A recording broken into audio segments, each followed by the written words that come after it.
Up next, senior campaign staffers give an inside look at Campaign 2008.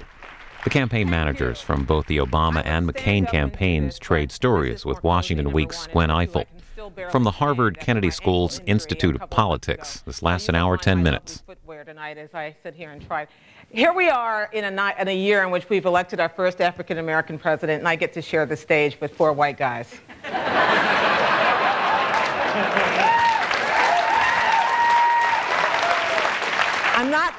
I'm not certain how it worked out, but I'm happy to be here.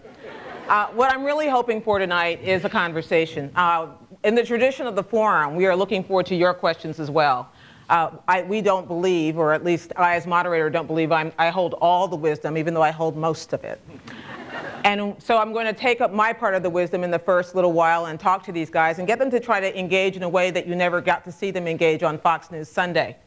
That is to say, in a conversational way, not necessarily shouting over each other. What are they like? What are you talking about? Yeah, right.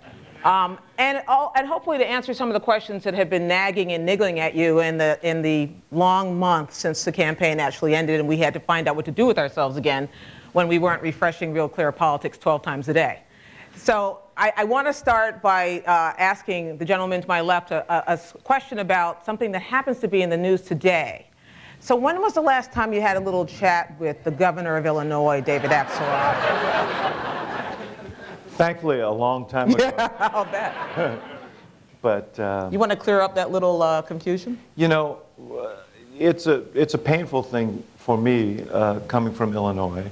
It's a really appalling story, and there's not a whole lot to clean up. I mean, I think what's been said speaks to it. There's a vacancy. The governor apparently, if you believe the complaint of the government, had some ideas about what to do with it.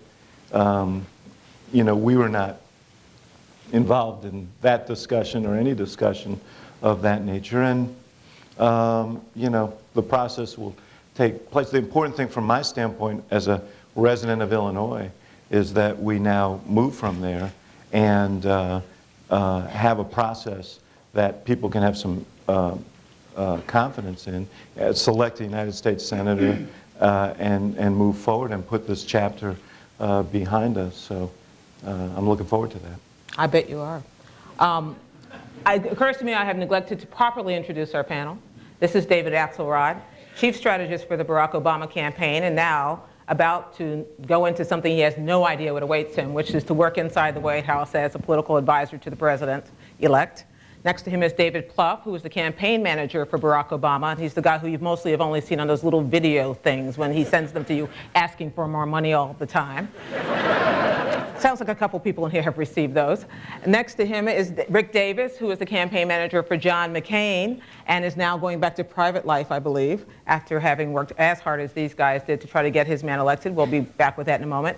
And next to him is Bill McInturff, who was the pollster who looked at the numbers and tried to make sense of them and then tried in the end, I suspect, to explain which way they were going and remain optimistic right until the last moment. I want to start with you, Bill McInturff, because you did have a tough job there in the last week or so, and I saw you out there trying to say why the numbers were really breaking for your guy. Now it can be said, did you think that was really true? On Tuesday, a week before the election, I think that what I was saying was the following things. One, I thought we were heading towards 130 million people in terms of turnout. Which didn't happen. No, it did. We're up to 130 million. We are now? We are up to 103 million. They keep counting votes. That's why it takes a month to certify. And the point, so I made the following points. Number one, that we were watching a race, and by the way, and I've seen their tracking now from last week. With 2 weeks left, we were minus 10 in their tracking. The last week we were minus 6. So minus 6 is different than my number, but the point is you could still see an improvement from the second and last week to the last week. In our stuff, we saw that improvement, and what I was describing, what I hoped to have happen with the week left, was we had finally junked something called hybrid ads, which are horrible. We finally had rational ads on the air from the RNC as an IE. We had rational advertising. I felt that we were watching a race close. We had gone from minus 11 the day after the Powell endorsement to roughly minus 3 with a week left, and I hoped that we would close to within that range. I also believe that we would watch this 130 million people. I secretly hope to be 135 million, and that at that range, models break down, that we had no model for that kind of turnout. And that historically, in a African-American versus white race, you've had extraordinary African-American turnout, and historically, you've had incredibly high turnout in rural areas that begin to offset that in ways that are hard to track. Again, as an enormous credit to President-elect and to their campaign, as a function of their money, the amount of money they spent in rural America to affect the margins and turnout, they did an extraordinary job. But I'm very comfortable with the following things. I'm very comfortable that we were a heck of a lot closer on Tuesday before the election and with a week left than we were 2 weeks earlier, that we were watching a race that was getting closer, that we had something rational to say, and that we were improving our situation. And as I said, now I have the advantage of seeing their tracking, which shows a net 4-point change during the second week to the last week as well. I often hear politicians say after they lose a race that they just ran out of time. No. Is that what happened? No, we lost, and it could have gone. And, you know, had we gone on 3 weeks longer, 7 weeks longer, you know, they did a terrific job, and I appreciate Rick. I don't think there's anybody in our campaign that said, oh my gosh, we were just a few days short. I think we were happy it was over, and in fact, something around the 15th of September would have been fine to just call it quits at that point, but you know. Rick, you said at one point, famously in this campaign, that this election was not about issues. You want to elaborate on that now, and I'd like everybody else to weigh in on that as well. I think if you continue the sentence that I spoke that day, you know, it's about a lot of the things. It's a lot of the things that make up a candidate. It's his character, you know, it's his honesty, it's his trustworthiness, it's his ideology, which is not always an issue framework. And what I was saying at the time was that that's going to be the sum total of how people make their decisions in the polling booth on Election Day. And the question that was asked of me was, which issue is going to be the most decisive in this election? And the reality is, if you said, is there one issue that I think is the most decisive, certainly for us, it's probably the war in Iraq. I mean, I think, you know, Bill would probably agree, he might not. But, you know, that overshadowed almost everything we did throughout the course of our primary and the general election. And when it, you know, came into being, and whether that was in the form of, you know, the administration or, you know, some event or some speech or some activity, you know, we saw an impact in our race. I mean, I think the one thing you got to understand too about the race is that the trading range on this thing for the last, you know, 4 months of the election was pretty close. I mean, it wasn't like there were these huge swings that we've seen in the past in presidential races where someone's 10 or 15 points up and then it gets closer and then somebody else goes up. I mean, you know, the track on these things looks pretty smooth when you know, even it out over a 6-month period. And I just think that, you know, that shows you a little bit of where the country was in that, you know, they had a lot of conflicts themselves. And I don't think it were just issue-based. David Plouffe, issues? Well, we had some fun with Rick's comment, obviously, when he made it. I do agree. I mean, a presidential campaign and decision for voters is the most personal decisions they make, and so it is a lot about character. And I think the long campaign benefited us because Barack Obama was someone people didn't know that well. And I think we needed that time and exposure, and I think over 22 months his message was very consistent. He was a very steady person. I think the presidential debates served us very well because he was, in the course of those 3 debates and really the whole fall campaign, the same person day in and day out talking about the same issues. So I agree that it's not just about issues, but there's no doubt that issues were a driving part of this election, and obviously the economy got more and more important as the election went on. I mean, to the point about the end of the campaign, there's no doubt that, you know, national polls had some volatility within a range. You know, we approached this campaign based that we were running 15 or 16 different campaigns in different states. It was always a pursuit of electoral college votes. And, you know, that was, we felt, I think, best about where we were the last couple of weeks because so many of the states that we had targeted, we thought we still had a pathway to victory. And so even if we lost the majority of the toss-ups, we were still going to find a way to 270 electoral votes. And I think that's very important. We viewed this through the prism, just as we viewed the primary for 12 months through the prism of Iowa. We viewed the general election solely through the prism of these states. How are we doing in Virginia? Do we still think we've got a pathway in Indiana? Are we putting away the carry states? And that's how we viewed the campaign. And at the end, there's no doubt that, and I think, you know, it opened up a little bit again that last weekend, but things had tightened up a little bit nationally. But in the states that would decide the presidency, we felt very good about where we were. And those were the states. You're allowed to answer your phone if it's the president-elect. I didn't want to have an embarrassing situation, so I turned my phone off. Let me say a couple of things about what these guys said. First of all, one of the things I've always believed is that presidential campaigns are unique because of the intensity of the coverage and the interest. They're like MRIs for the soul. I mean, you can't hide who you are. Ultimately, by the end of a race, people know who you are. And we always thought that worked in our favor, that come the fall when people were really focused and when we had the convention and the debates, that would redound to our benefit. So, and I think that it did. On a macro level, though, this race was always about change. From the very beginning, 2 years before we started, 2 years before Election Day when we were thinking about the race, it was clear to us that it was going to be a race about change and that it was going to be defined by George W. Bush. I've said this before, but every race is defined by the incumbent, and in many ways more when an incumbent is leaving than when an incumbent is running for re-election and trying to shape their image. And almost never do people look for the replica of what they have. They almost always look for a remedy. And one of the premises of our race was that Obama represented the starkest change from George W. Bush in style and substance and in many different ways.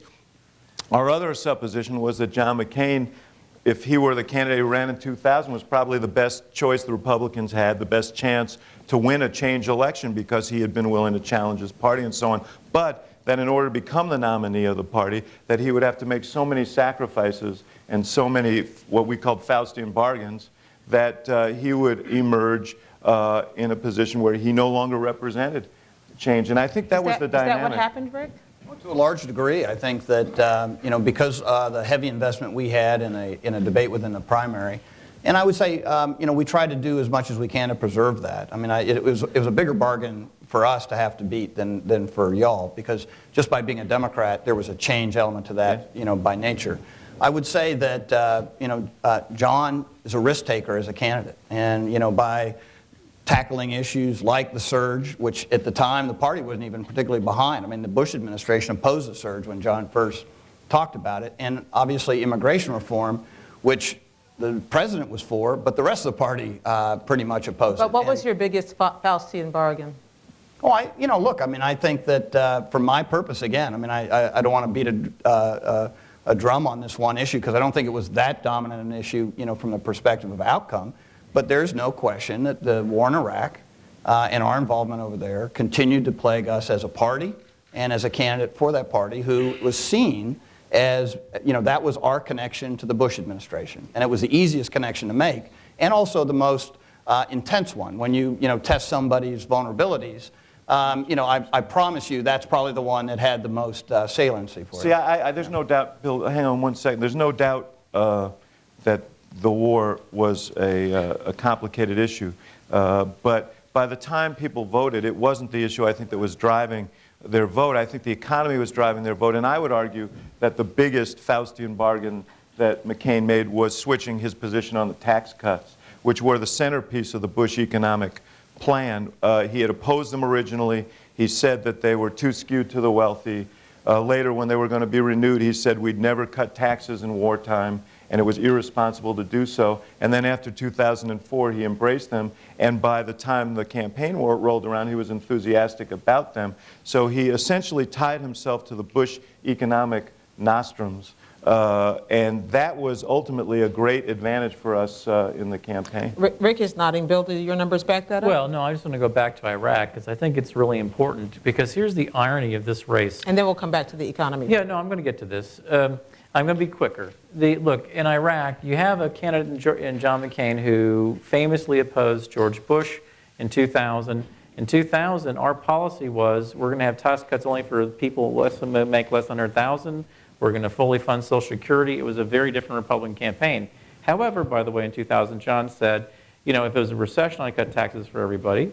But in Iraq, the point was we do the surge. John's been for it from like 2004, 5, and 6.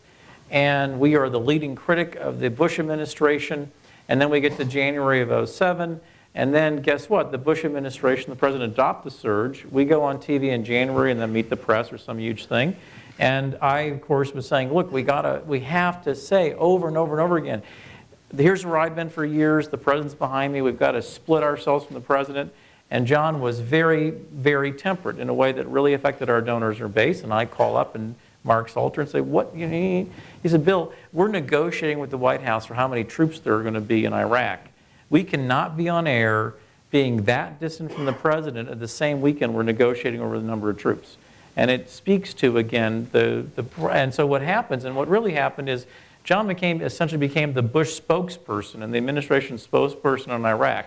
And what happened to us is Iraq was an issue that hurt our left-of-center independent and Democrat base. It hurt us with Republicans. And by the time we had our May track, I said, we've managed to get a twofer. We are picking up ground with conservatives in Iowa and Iraq and other conservatives, and we're losing everywhere amongst Iraq, amongst natural McCain person, and then the immigration stuff's imploded our conservatives. So in typical John McCain fashion, we have managed to alienate every side of our political party.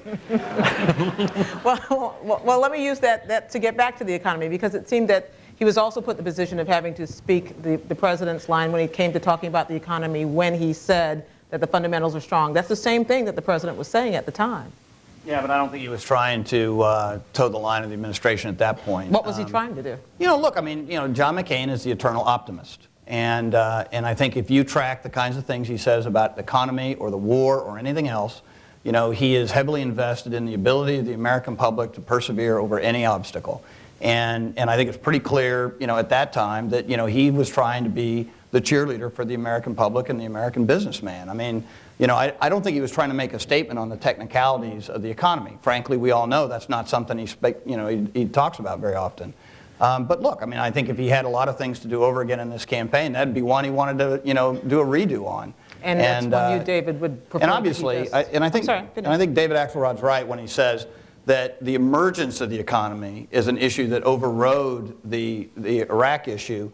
You know, that just made sort of bad to worse for us. I mean, you know, because there's only one other thing I think that the American public held the Bush administration responsible for, aside from Iraq that they disliked so much, and that was the worst economy in a lifetime. And that's another sort of tough thing.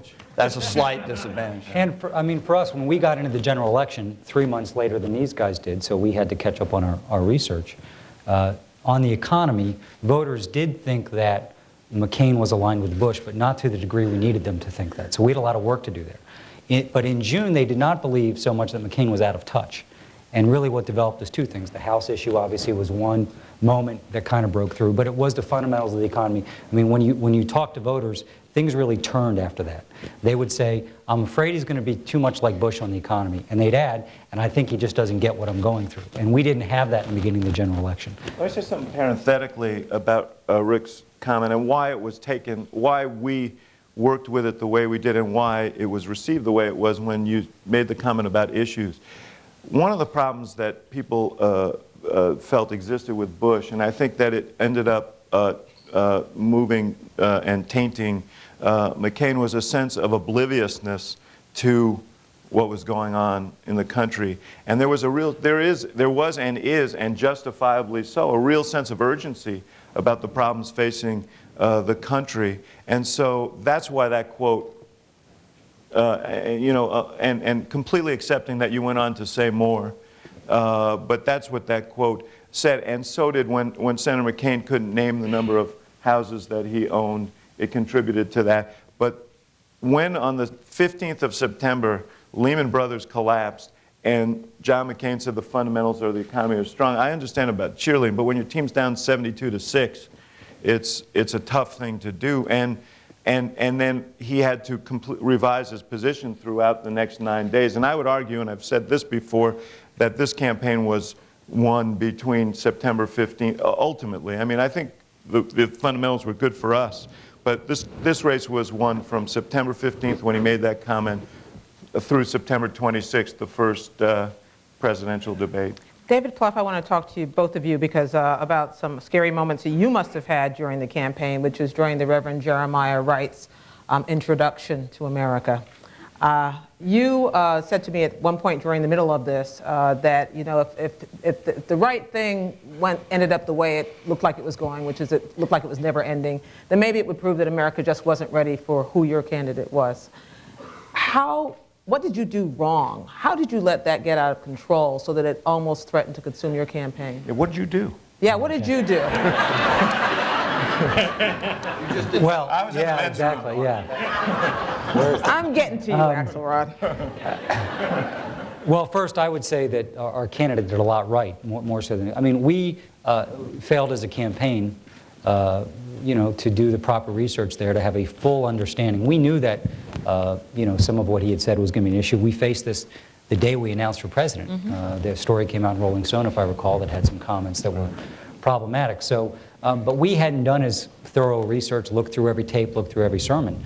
And I think that, so the ferocity with which we dealt with that, I think took us by surprise. I think reporters could tell that we were taken by surprise. And it was a moment of great peril. And I think that, you know, those I think it was about 4 days. You know, he, on a Friday in March, did a round of cable interviews, and then, you know, got us on the phone and said, you know, guys, I don't think that's enough. I want to give a speech on race. This wasn't a discussion. It was a decision he made.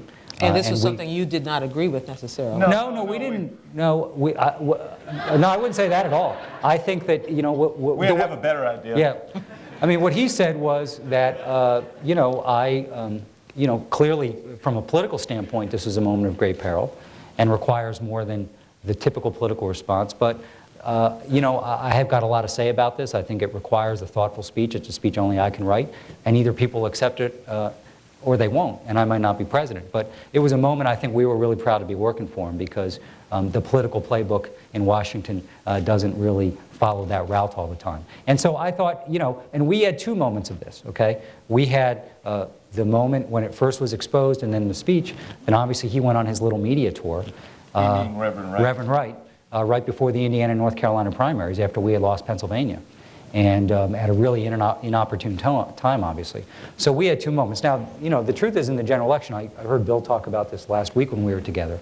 The truth is, voters had digested Reverend Wright, and it gave some of them indigestion. I don't want to minimize it.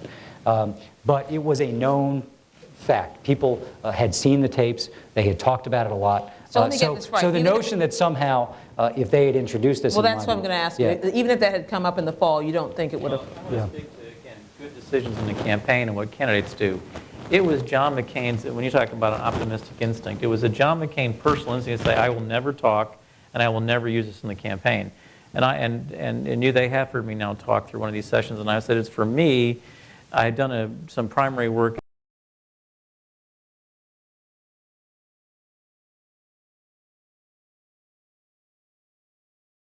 statewide race. You have a different responsibility. And the point is, inside our campaign, that's what Rick did through the entire campaign. That's your candidate decision. Number two, we have to recognize the pressure on Rick from the party and the enormous pressure on Rick to engage in this issue in September and October, and the pressure he was under to fight that off. And then Did you ever try to talk the candidate out of it? No, but let me finish. And three, no, by the way, no, you don't try to talk to John out of this something. You just, we've done work with him a long time. If he changes his mind, he'll let you know. Okay. He's pretty good about that. But three, the point is, I said, look, if we do win, we're going to win with about 273 electoral votes, and we'll lose the popular vote by 3 million. That's the happy scenario. And I want you to imagine that if our candidate or any candidate used that issue aggressively and you won the presidency that way, you'd already be delegitimized as a president. You couldn't functionally govern. And so John did it for his own instincts and personal reasons. But then the last thing I would say in supporting Rick in terms of fighting off that pressure is I'd say, well, we're losing people 18 to 29 years old by roughly 30 points. Please tell me how that's going to improve our margin with those voters. We're losing Latinos by roughly 40 points. How would that issue improve those margins?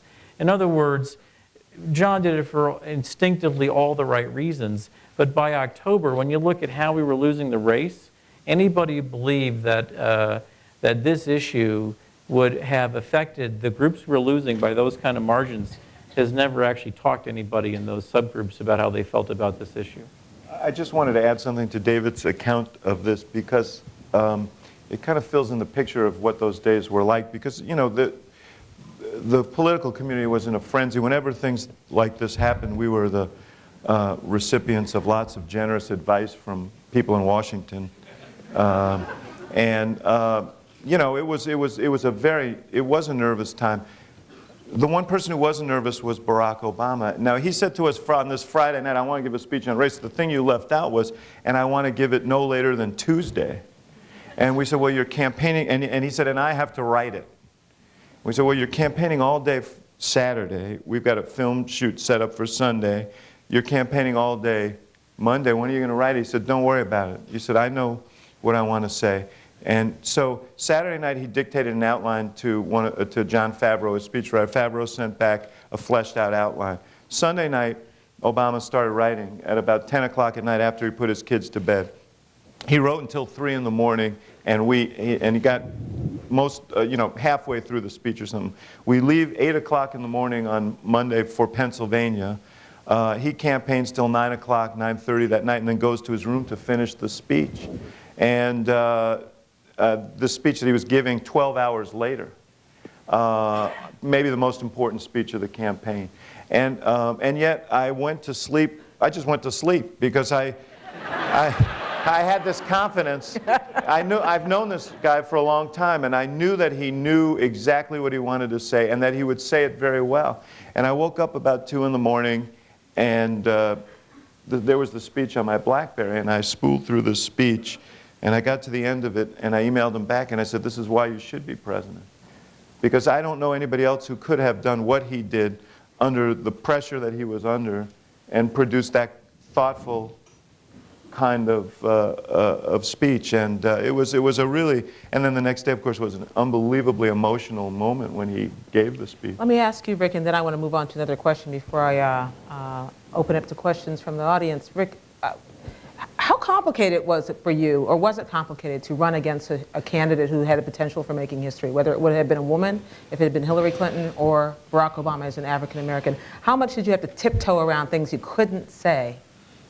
No, I don't think so very much. I mean, look, we knew what we were in for from the day this campaign started. I mean, you just knew this was going to be a different cycle. And I think because people had a burden of a war, 2 wars going on, we had no idea, a year and a half, 2 years out, what kind of economic crisis we were already in. You just didn't even know it. But you just knew it was going to be a different kind of cycle. And look, I don't think John McCain or our campaign would have conducted ourselves any other way, regardless of who the opponent was. I mean, obviously there was more pressure.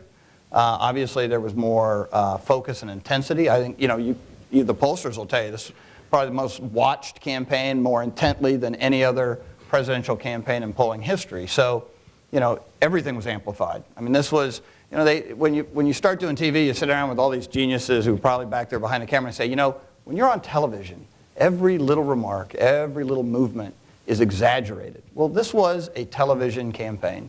Everything that happened, whether it was like my comments at the convention on issues, is exaggerated. Everything was focused on. And to be honest with you, people like me, I'm kind of old school. I mean, the next generation of people doing this, it's a great lesson to learn. You're not behind the scenes anymore. Everything you do is a campaign. Every memo you write, every email you send, every internet interview you do, every blog post that's written is going to cover your actions, regardless of whether you're the candidate or the staff. And it's a new campaign. And the old days of being able to sit in a room and make plans and not reading about them in a blog post an hour later are over. I mean, you guys had great discipline, but we didn't in that regard. And the reality is you just got to get used to it. And so I think we already had our antenna up. It was something that we learned in the primaries ourselves. I mean, we had a unique experience in a primary. I don't encourage anybody to try and win this way in the future.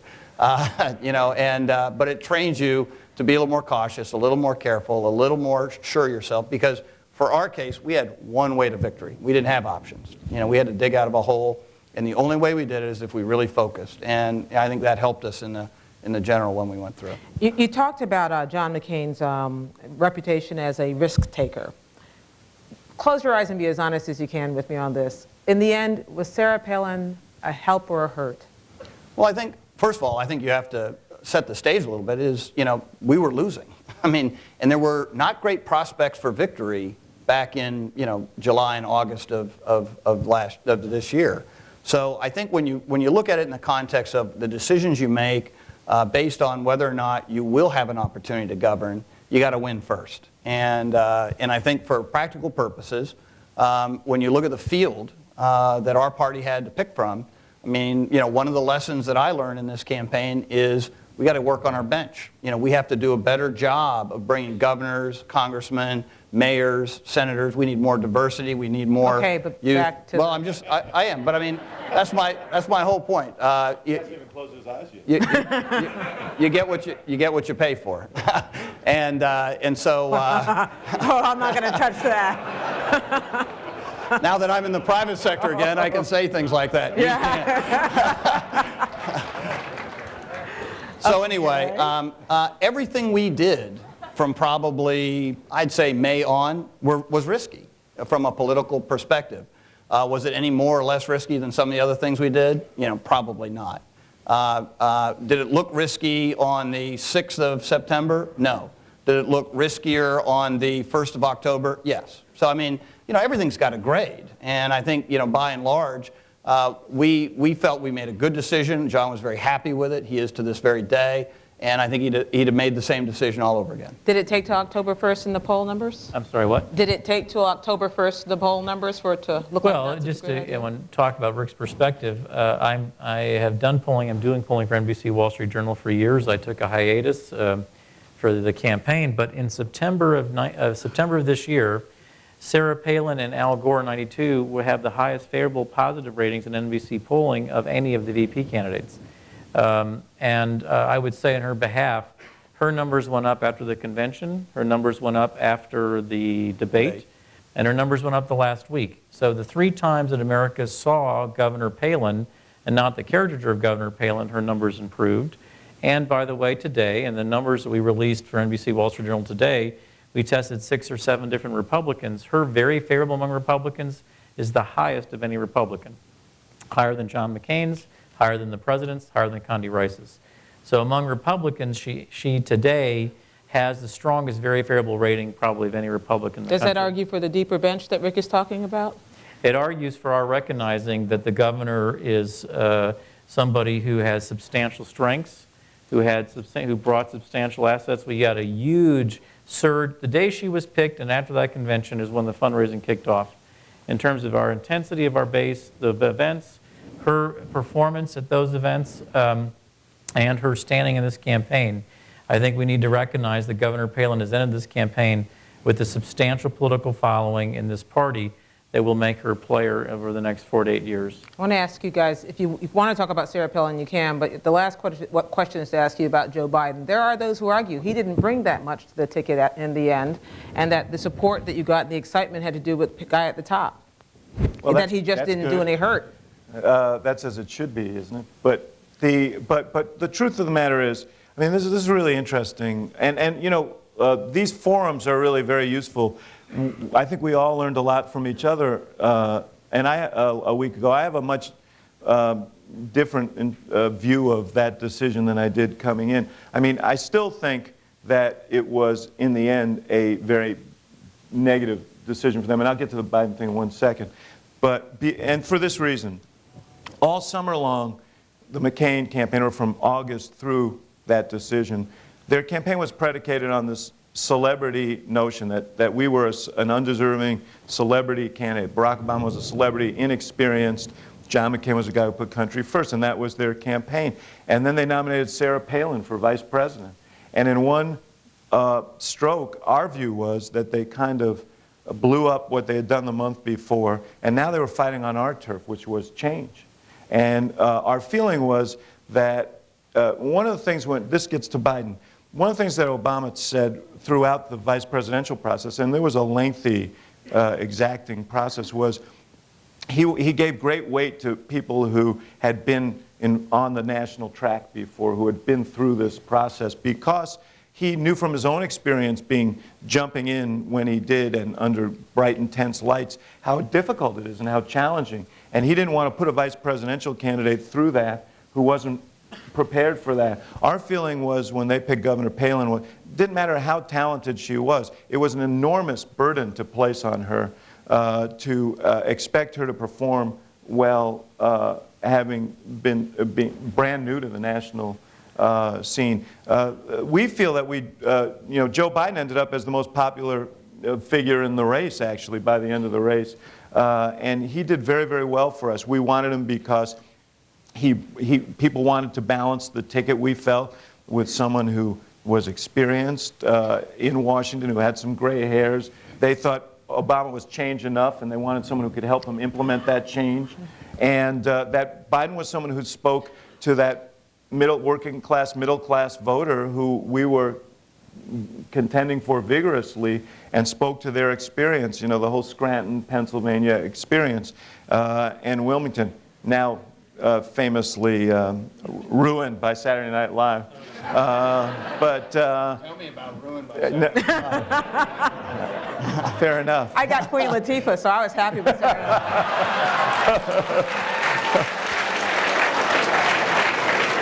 But I think we honestly felt, and I know that that the president-elect feels, that Joe Biden was an enormous asset to us in the campaign. And I think on Governor Palin, Before you answer that, David, if you have questions, start lining up at the microphones here, because we like to get to as many as possible. I have no doubt. I mean, obviously, from a financial standpoint, which is not insignificant, from a turnout standpoint, which, you know, I think John McCain had some turnout challenges. We were, I think, for some time on the trajectory to great turnout, so those were important. But if you look at states, Colorado, parts of Florida, Northern Virginia, the Philadelphia suburbs, I do think that Governor Palin, and that's rare for a vice presidential pick, impeded McCain's progress of swing voters, particularly women. What we saw was really right after this election, independent swing women were very negative towards the pick. And so I think it did have some consequence in some pockets of some of these swing states. And I think on Biden, I think on the whole, macro, I agree completely with David, Biden helped fill in what people are looking for from Obama's choice. But he also was out there every day in these battleground states delivering a great economic message. And we'd look, you know, Biden might say something that would get the cable TV chattering. But we look at the press he was getting in his 3 stops in those swing states. And it was just relentlessly on message about the economic crisis the middle class was facing. He was very disciplined out there. And that's, you know, was very important to us, was when that's the most important decision you make in a presidential campaign, I think, is the allocation of your nominee and your vice presidential's time. What are they doing every day? What did you get out of that stop that day? And Biden, you know, just time after time and time was just delivering great performances for us out there in tough parts of these battleground states for us. I want to give you a few of the rules of the road here. One is, when you introduce yourselves, please say who you are, where you're from, that sort of thing, not too much.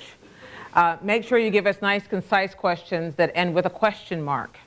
And I will reserve the right to police you and make sure that you get to your question, as I have done with these gentlemen, or attempted to. Now, I have a million more questions left. I'm not going to be able to get to them, so I'm hoping you will. And I'm going to start up here with you, gentlemen, in the jacket.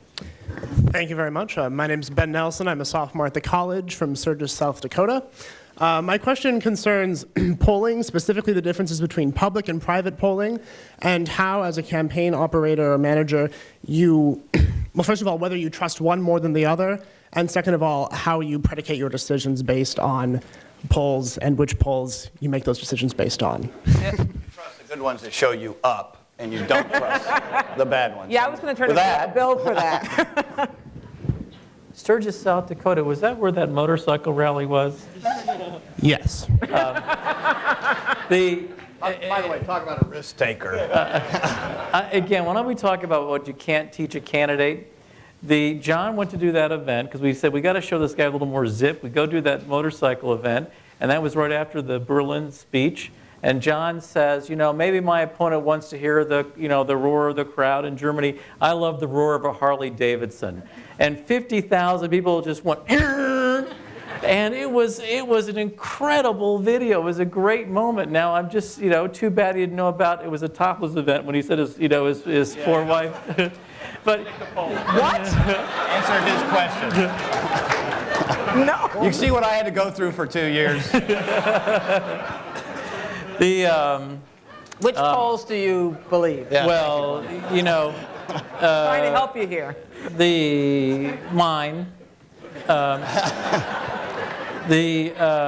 Here's what I say to people, which is when I try to argue why you do private polling and not just stuff in public. Although, by the way, I do think the Real Clear Politics averages are very powerful, and they once again work very well in terms of overall margins. But what you do, first off, our stuff asks a lot of very different stuff than you do in public polling. You asked really famously, and something I'm really concerned about, which is in the last few weeks, is your opinion more favorable, less favorable about the candidate, and we do an open end why? It's an incredibly powerful question. We were getting swamped by media, and we were dropping to like a 50% less favorable in the last couple of weeks, and guess what? Your campaign begins to crush. And then here's the second thing. When I've made a mistake in a state, it has consequence. We never get hired again. When public polling makes a mistake, these polls go on over and over and over again, and there's an accountability to working in a campaign where the numbers have to be right and your advice is right, or you don't have a career. And it creates a little more tension every day to make sure your stuff is right. I do think our internal stuff was wrong in one state. A state I didn't do, another pollster did, and we were wrong. And we missed the Southwest. According to the exit polls, the Latino vote in New Mexico went from 34 to 41. That's extraordinary if it's true, and there's an extraordinary Hispanic turnout in Nevada, far larger than I thought. And so there's some states, and I think those 2 or 3 are ones that where we missed. But I think, frankly, if you look at our state tracks, and you look, and as Rick said, because we had the same thing, our last track had us down 5 on Monday night, and you look at our last state tracks, yeah, okay, I missed the Hispanic thing in 2 states, but our last tracks were on everywhere. And I think overall that it did help what we're supposed to do, which is to direct resources in the campaign. Next question. My name is Teresa Tui. I'm an activist in Natick, Massachusetts. I just got off of managing a state rep campaign in the area. I agree, David, that it was about the economy, because in the summer, for my candidate, I knocked on 3,000 doors, and Democrats and unenrolled voters were really undecided about the economy. So that's my anecdotal. My question is, I would think a lot about the Rules Committee in the June meeting. How do you think the primary would have changed, or your strategy might have changed, if the Rules Committee had seated Michigan and Florida differently? Well, Plouffe was in charge of that, so I'll let him... Well, I don't think at that point it would have made much of a difference. I think the big question is, if Florida and Michigan had been valid contests, how would that have altered the calendar? I suppose that's the question. And, you know, the Clinton folks controlled the Rules Committee. They had a majority, and we were very surprised back in the summer of '07 that the Rules Committee unanimously voted to fully sanction Florida and Michigan. Now, that was our viewpoint. We did what we could to help that along, but we did not control that process. And so my view was, if you had an ability to choose your preferred calendar, it was your obligation to do so. And we liked the way Iowa, New Hampshire, Nevada, we always thought Clinton would have an advantage of, but South Carolina. February 5th for us, 22 primaries, huge states. We weren't going to have a lot of time to campaign there. We weren't going to have weeks of advertising. We were terribly frightened of February 5th. Sure. And Hillary Clinton was, you know, even a month out ahead in all of those states, including the caucus states. So the only way that we could survive February 5th was to go into that with maximum velocity. And South Carolina gave us the opportunity, potentially, to have a big win as the last contest before February 5th. Now, we thought if Michigan actually counted on January 15th, we could probably do pretty well there. Whether we'd win or not, I don't know, but close. Florida was concerning to us. And if that Florida primary, coming 3 days after South Carolina had happened, it might have mitigated all of the momentum out of South Carolina. In fact, we might not be the nominee. So it's things like that that haven't gotten much attention. And, you know, it took us, and then we all took a vow to not campaign in those 2 states. It was codified. And when they agreed to do it, the Clinton campaign, you know, I was very surprised, because we then had the calendar that we preferred. And so by the time we get into redos in Florida and Michigan and what was going to happen to delegates, it was clear it was not going to alter the delegate race to a great degree. And so it was more coming in for a soft landing. And we were able to do that at that Rules Committee meeting. But really, the whole Florida-Michigan story is one I think that's very, very important, because if we hadn't had that moment of velocity coming out of South Carolina, particularly having lost the New Hampshire primary, I don't know if we could have survived February 5th. And the fact, on that day, which we thought was really going to be our toughest challenge, that we won more states and more delegates, it was really about 3 a.m. February 6th that I thought, all things being equal, we're going to be the Democratic nominee, because we just survived the greatest threat to our candidacy, until Jeremiah Wright. Did you say 3 a.m.? What is it about that time? I know. Yeah. Congratulations, by the way. You deserve a lot of credit. Your question, sir. I am Joel Cadiz. I'm a mid-career master's in public administration student here at Kennedy School. My question is for David Axelrod. One of the things that I admire about Mr. Obama is that he's a very steady person. And he has said a number of times that he cannot be too happy or too sad. And this is just like Nelson Mandela saying that his greatest lesson from being jailed for 26 years was mastery of his emotions. Or Charles de Gaulle saying that one thing that I must learn is to control myself. And your question? Yes. Mr. Obama has also great intuition. And my question is, a few weeks ago, Ms. Jarrett was considered to be a candidate to fill in the Senate seat of Mr. Obama. And then a few days after, she took herself out of that race, and she was also appointed as, almost simultaneously appointed as senior advisor to Mr. Obama. Was there an intuition that Governor Blagojevich was trying to, or would try to squeeze something? That was a very sneaky way of getting to that question. I just want to, Yeah. I give you credit, but I didn't see it coming. I'm still thinking about Mandela. Well, I was trying to set the tone first. Setting you up. Well, let me answer the first part of your question first. No, listen, the truth is that the president-elect, Valerie Jarrett, is a longtime friend, advisor, very able person, and his preference was always that she serve in the White House. And ultimately, he expressed that to her and said, look, I just need you. And that's why she made the decision. No one in their wildest imagination could have imagined the scenario that ensued. But let me take the occasion to comment on the first part, because that quality of steadiness, I think, was very, very important. I believe this election was very much like the election of 1980. I think the country was poised for change, demanding change, and the only question ultimately that they needed answered was whether Barack Obama was safe change. And I think that was the same as was true in 1980 with Ronald Reagan. And I think the reason that this race was won, as I said, between the 15th and the 26th of September, is because we had a crisis that no one anticipated. And the manner in which Obama handled himself during that crisis, and the manner in which he handled himself in that first debate, in many ways ended the question for a lot of voters who wanted change but were uncertain. And so that quality of steadiness, I think, was a very big part of the equation in terms of our victory. Thank you, Dave. Thank you. Next Hi, question. Catherine Bracey from Harvard's Berkman Center. My question is for Mr. Davis. Can you talk about the process behind making the decision to suspend the campaign, and whether, in hindsight, you think that was a mistake? She used quote marks. Air quotes. Yeah. Did you learn that from McCain? He would do that incessantly, and I hated that. It's the only thing I was like, quit doing this. So to answer your question,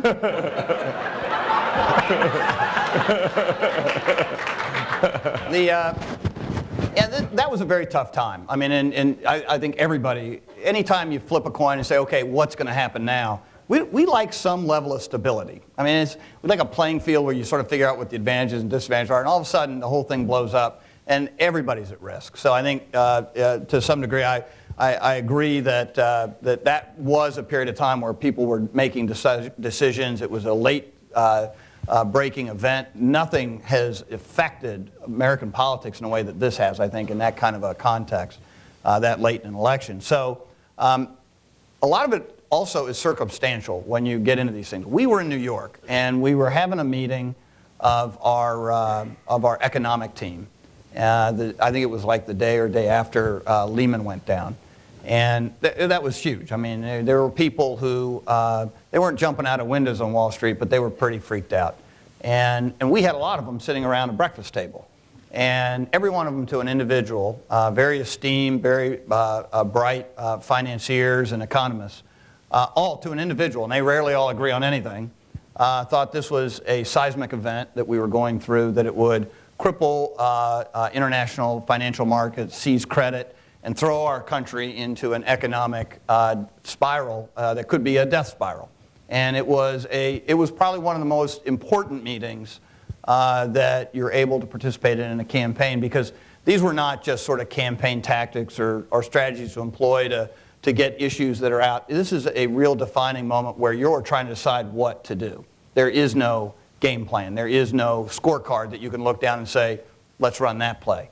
And John came out of that and came back into an ante room with the staff who were there with him and said, we've got to do something about this. Now, this is the same guy who, the minute he hears a Reverend Wright commercial in North Carolina, says, stop it. I mean, he does not ponder things in a way that is in any kind of a gray area for him. He understood to the core that this was an important historic moment where action was necessary. He was not thinking in terms of what's the best thing for me to do with my presidential campaign. As someone who's given him political advice for 10 years, this is a reoccurring thing with John McCain. I mean, you don't start your primary campaign with a plan to change immigration. You don't start your campaign in 2000 with a plan to change campaign finance reform. I mean, these are things that he believed in, he embraced, and he does regardless of what the political calculations are. And it's our job in our business to try and make the best of it that you can. And that's exactly the situation that we face. It wasn't a political calculation, say, let's go do this. I mean, you look at the spiraling effect of that, and by the way, the most damaging was pissing off Letterman. I mean, that was probably the most dangerous thing that we did in the entire campaign by dumping him. Of course, we had to go see Katie Couric, which didn't help matters much. But tonight, John McCain is on Letterman. So please be sure to watch later this evening and watch them make up. Hopefully, it won't be as tough as this panel, but I hopefully think it'll be entertaining. So you ticked off Letterman and Boehner in about 48 hours. Yeah. That was good. So, I mean, it was something that was not done with the idea of winning the campaign, but trying to do something that we thought was important. And of course, when you look at the actions of Congress, it was exacerbated by the actions of our own party, who appeared to be damaging our efforts to try and manage an economy. So throwing yourself in the middle of that is probably not the greatest thing you want to do. Look, the last thing I thought I was going to be doing in September is lobbying Congress. I mean, I know I'm the greatest lobby on the face of the earth. I've read that. I've heard about it. I mean, but even I couldn't get the House Republicans to do the right thing that next day. So we're going to try to get through as many more as possible. So we're going to ask the answers and questions to be kind of brief. Yes. Thank you. My name's Eva Lamb. I'm a junior at the college, and I'm here with the Harvard College Democrats, who in the course of the 2 months between the start of our semester here and the presidential election knocked on, I think, about close to 18,000 doors in New Hampshire. So my question is about the ground game. What was the importance of the field campaign? What did your campaigns do right? What did they do wrong? And how did it make a difference?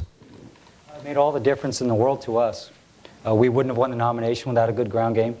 And I think in the general election, there's a few parts of it that are important. Well, first of all, thank you. What you did is really the story of our campaign. And, for those of us that have done this for a long time, it was inspiring every day to get up and know that we were joined by millions of Americans who were at our side, who didn't have the time to do this, and had 2 jobs and kids, and they were spending 20, 25 hours a week on it. It was remarkable. And were ditching their classes. Ditching their classes.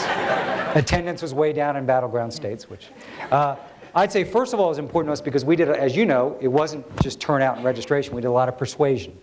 It was important given who our candidate was. He was an unconventional candidate, that we had people in communities who were vouching for him. A lot of Republicans and independents and Democrats who hadn't been engaged in a long time, working their neighbors and saying, here's why I'm for him. I'm surprised I'm for him, but I am, and here's why. We spent a lot of time, and this was really hard to do, making sure that our volunteers were up on the news of the day. So if they're on the phones or at a door and they hear about Rick's latest Bill Ayers ad, they know what to say about it. that they were very dynamic. And that's really important, to help people sort through the election, because there's nothing better than a contact between a human being and a human being, particularly if it's related. It helped us with turnout. There's no doubt that we got the turnout we needed to get. They did in some states and not in some others. The registration we did was enormously impactful. It changed some states. Without the registration that we got in North Carolina and Indiana, we would not have won those 2 states. Pennsylvania would have been a lot closer without the registration. So in every way, and the great thing about it is, one, our candidate believed in it. From the get-go, he said, I'm going to run a grassroots campaign. It was just integral to who we were. And so when we thought about how we were going to handle an issue, sure, it's what David might say on TV and what Barack might say out on the stump, but it was also what our volunteers in the states were going to be saying. And our campaign really was the art of the possible, because we had such intense support that anything we wanted to do within reason in a state, we could do. And so we were able to talk at a persuasion level into Republican universes and independent universes. Democrat surge voters, we could talk to them not on the phone, at their doors 4, 5, 6 times. You know, it was just a remarkable tool to have. And my hope is that it, in some way, you know, that continues on, because to see that kind of engagement in politics is something that was a remarkable thing to see. It helped our campaign selfishly, but I think it was good for the country. I just want to say 2 quick things. 2 quick things. First, this is under-recognized that what the John McCain campaign accomplished is the Bush campaign was correctly and famously kind of, you know, famous for what they did in 2004, and the McCain campaign outdid all of those marks. So when we talk about how extraordinary this campaign was, and there's no, and you know, look, you guys, you know, all these marks should beat us, but the level of personal contact in this country and personal work on all sides is at anything we can measure an historic high, which is incredibly exciting and vibrant for the future. The second thing is, they always say, gee, we were 3 months late getting the table in the general election. It was early April. I had just read they had 1,000 paid field people. 1,000 paid field people. Rick asked me, McIntyre, come over and brief our field staff. They've all assembled around the country. I walk in and there's 61 people. And I said, Rick, I said, now there must be a closed circuit TV for the other 944 people, right, Rick? Because no, this is pretty much it. And, you know, and so what I'm suggesting is, again, that extraordinary campaign with that money on both sides made such an extraordinary difference for how deep those ground thing was after a function of that Democrat primary. It's unbelievable. Yes, sir. Thank you. My name's Jim Secreto, and I'm a graduate school at the Kennedy School and a student of Stan Greenberg and Jimmy Rosner for many years. My question has to do with data and performance measurement and how a modern campaign utilizes that. Not necessarily just with polling, which we all know about, but your 1s and 2s that you get from your field organizers, from the goals that the dollar goals you set for your fundraisers every week, month, quarter, and how you sort of use that information in real time to make your decisions and make your strategies. Did you use it? How did you use it? Do you think that's the future of campaigns? And appreciate you being here. And try to stay out of the weeds for those of us who don't, you know, study field organizing. Well, I'm sure Rick will add to this. You know, obviously, you know, campaign's about message delivery at the candidate level, but at the campaign level, it is about numbers. And, you know, going back to Iowa, even our own survey data showed a different race than our field data did. And it was very instructive to us because we hit our 90,000 target for 1s and 2s 2 days out. And if you believe the field data, and it was a leap of faith because 2/3 of our supporters had never caucused before. But if you believe that they were going to come out, we were going to win with some margin. The Des Moines Register poll actually captured a lot of what happened. That taught us a lot. So even now, to Bill's point, your own polling is very important. You test a lot of messages and a lot of back and forth, but leaving aside the message value of it, you know, you're in the field a lot. You're in the same state every night, every week, and so with the same pollster and the same voter file and the same data. So there's a consistency to the data. But on our own campaign, polling was just one way we viewed how we were doing in the state in the general election. We had a lot of voter identification work. We had a lot of field data. So we'd put all that together and model out the election in those states every week. So we'd say, okay, if the election were held this week based on all our data, put it all in the blender, where are we? And obviously, with technology today, we could measure this very carefully. We don't have to wait for a state to report in how they did that night. We can look at it. down to the volunteer level, because we trusted our volunteers. We gave them the voter file. We said, here are the people on your block, you go talk to them, you record the result of the conversation. We in Chicago could look at that. And so from a management perspective, it's great. It takes all the BS out of, I made 100 calls last night, and 50-50. I mean, you could just, the rubber hits the road and you can see what happens. So it makes you enormously agile.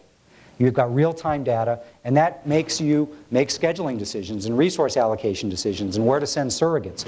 And you're adjusting those, by the end, multiple times a day. Not just down to the media market, but down to chunks of voters in those media markets. We're not doing as well as we need to here, so we've got to throw all of our resources in there. These guys are making a surge in a media market. We've got to go try and correct that. And one of the things that's a real challenge, for a hierarchy of a campaign is managing all that information. I mean, David's right. I mean, when you can literally look at real time on a screen and see phone calls being made out of 300 centers from around the country and literally be tabulating the results of those in real time, that's just sort of a window of one little piece of data you get. You compare that to whatever kind of micro-targeting data you have, and you then match that up against your current polling or any other polling you see in the public domain. You get the reports back on a regular basis, almost nightly from the media on not only what ads are being played, but what their effectiveness are in what markets. And really, it's like a big puzzle. And there are sort of, days where you'll, finally, I see it. I mean, this is exactly what I've been looking for, the opportunity in the Philadelphia suburb media market in this one demographic, and we try to, move resources there. But look, I mean, you look at this campaign, and you look at the amount of resources we had to work with. This was not a general election that was done on the cheap. We raised $200 million more than George Bush did for his re-election in 2004, and everyone thought that was a record that would be hard to break. 200 million more. They raised 300 or 400 million more than we raised. And so when you look at the technology that you have available to communicate with people, whether it's on an internet-based system or a VoIP system, it's really phenomenal, the engagement. And I think this election proved that you get people engaged, especially as David talked about at the local level, and you make them invested in it. You can actually have these conversations with literally millions of people on a daily basis. And that is what's changed dramatically over the last 4 or 5 years. Yes, sir. Hi, my name is Sandeep. I'm a second-year business school student. My question is to the Obama team.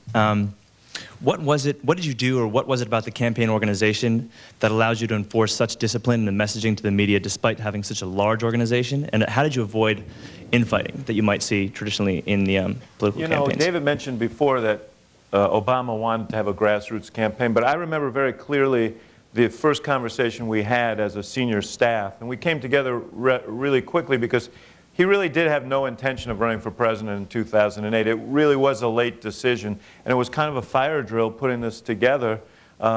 This guy did a remarkable job putting what ultimately was a huge organization together in a very short period of time. But we had a small senior staff to start with, and he said, I've got 3 rules that I absolutely am going to enforce. Number 1 is this is going to be a grassroots campaign because I believe in it. I don't think change ever begins anywhere but from the grassroots, and I don't think a candidate like me has a chance any other way.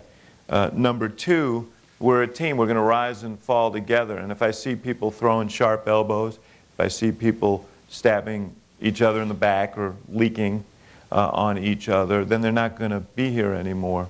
And he, by his own example, enforced that, because I can't think of one time in the whole campaign. At our worst moments, he was at his best.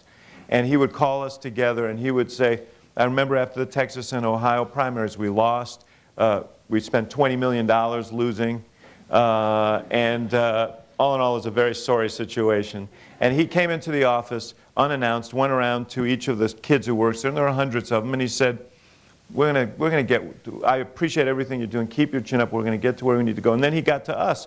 And he started off and he said, I can think of 12 things I could have done better in the last 2 weeks. And I bet you everybody around this table can think of 12 things or more that they could have done better in the last few weeks. So I'm not here to fix blame. I want to learn from this and figure out what we have to do to correct the mistakes that we made. We had a very constructive meeting. He got up to leave. He turned around and said, I'm not yelling at you guys. And he'd start walking again, and then he'd turn around again and said, of course, after blowing $20 million in 2 weeks, I could yell at you.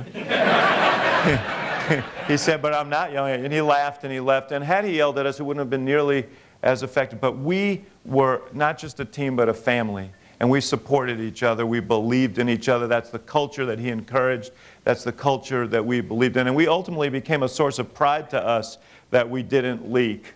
That, so you can imagine the transition process is a little difficult for us. But it was really the culture of the campaign, and it came right from the top. And we, as the senior people in the campaign, tried to enforce that. But it wasn't hard because everybody kind of bought into it. And it was important, though, for this reason. We got to the point where we just never gave any thought that we would have a meeting or do a conference call and the contents of that discussion would get out. So it gave you real freedom to discuss these things. And we hated that. Yes, I know. But it made us... I love that you yes, hated that. I know. We did. It was a source of pride, but it made us a much better campaign. We just did not have that dynamic in our campaign. And, it's going to sound hokey, but, we were a family. It was, we've been a part of great campaigns and worked for great people, but it was really a joy to go to work every day with these guys. He was my partner in crime for 22 months, and I miss that collaboration that we had. But he doesn't miss it enough to go to work at the White House. That's right. Not that much. It made us, I think that, and again, it's going to sound kind of Pollyannish, but we trusted each other. We had a sense of mission. Barack every day went out there and I think performed in a way that we found admirable. And it was, and he treated people well. Demand excellence, but treated people well. So it was just a great culture. And these presidential campaigns are brutal. And so if you layer in any kind of infighting or concern about the security of your conversations, the candidate psychology, it can make them almost intolerable. And we didn't have any of that. So we could focus largely on just executing day in and day out. And that can't be overstated how important that was. I have time for one more question, and it's your turn. All right. My name is Nate Horning. I started as a field organizer in Iowa for the Obama campaign in March of last year. Went all over the country. I ended up running a GOTV in Lake County, Indiana for the general election. So my question is, where did the idea for the Houdini Project come about? What happened to it on Election Day? And do you think it'll be attempted again in the future? The Houdini Project, I think. Well, everybody else needs to know what you're talking about, too. Well, we had this idea to get people in the polls. The traditional poll watching roles would be reported in real time so that the names of people who had already voted that we had on our list would be removed automatically, so that when we did reprints of walk lists and call lists, we'd be able to get to the people that had not gotten to the polls with some degree of certainty. And but it didn't happen on Election Day? It fell apart around 9 o'clock in the morning. There was a lot of it was based on phone reporting, and there was just a volume issue, a capacity issue. Especially in Lake County, Indiana. Yeah. We didn't have to wait as long as we did in the primary for Lake County to come in. Thank you, by the way. That was a remarkable job in Lake County, Indiana. So basically, the technology kind of crashed. We were able to get around it because the states obviously were able to, kind of get that data in instantaneously. So it really didn't hamper what we were doing. It was more of a hindrance in Chicago because we couldn't see right in front of us what was happening to the degree we wanted to. But no, we'll try it again. It'll work. It was kind of an old school problem. There was just too many phones. We didn't know if there was malfeasance going on. I'm sure there wasn't. But we were having, our lines were just... Now he says he's sure. Thousands and... Yeah, no, our reporting lines I didn't go to Harvard. What's that mean? Yeah. So it was, I would say it was a temporary glitch, but a good lesson that you have to have a backup, and all you guys in the States were able to work around it. And you knew who voted in the States. It maybe took a little bit of while. We had to drive things the old-fashioned way, but it worked. Thanks, everybody who's still waiting for questions. We're sorry we couldn't get to you all, but thank you to our panel, Bill McIntyre, Rick Davis, David Plouffe, and David Axelrod. Thank you.